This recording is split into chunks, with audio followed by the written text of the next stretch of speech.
then a giant, then a giant cloud.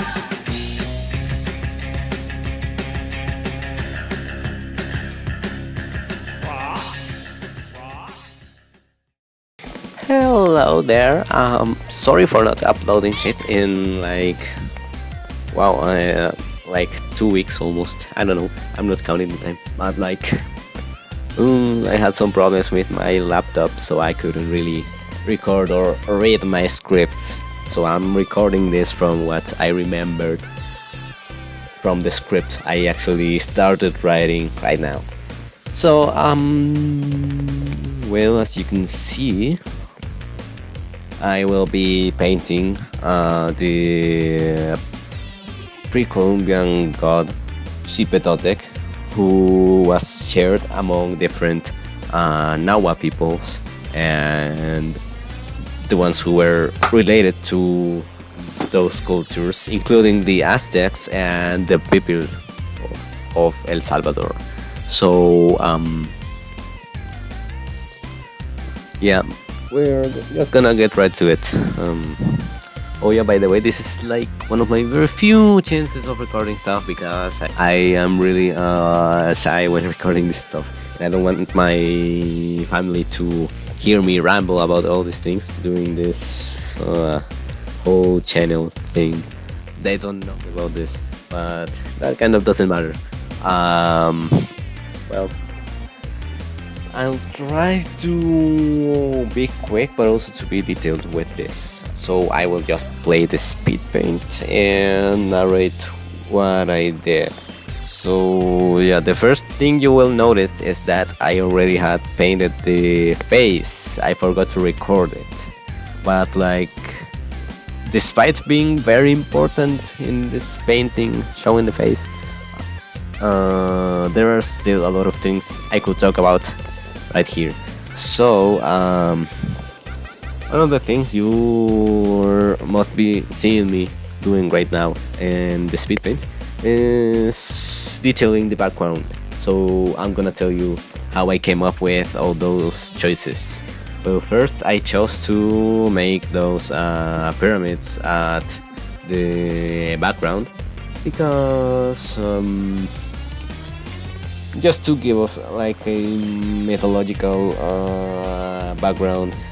It is not really it is not a real place, but the pyramids are inspired by Tazumal and reconstructions and drawings of pre-Columbian pyramids and temples. So yeah, there's that, and they were painted in bright colors, so I chose red, and they had these little roofs on the altars. By the way, while you are looking at how I make the background, I want to tell you a little about this deity, because Xipe Totec is the god of fertility and the renewal of nature. It was associated with the harvests, with rain, and a lot of natural components. Well, he was since he was associated with this, many sacrifices were done in his honor to basically attract good harvests, and these sacrifices including the skinning of human beings alive. Yeah, that sounds pretty chill, isn't it? So yeah, this deity is represented as a human figure whose skin has been removed. His name means our Lord, the Flayed One, or our Flayed Lord. And yeah, he's a flayed human whose skin, at least in the face, has been put back on.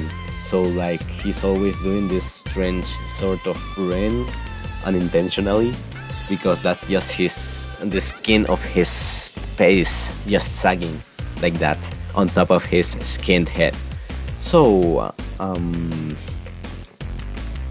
he's also represented with a knife in one hand and a Oh my god, I can't find the name.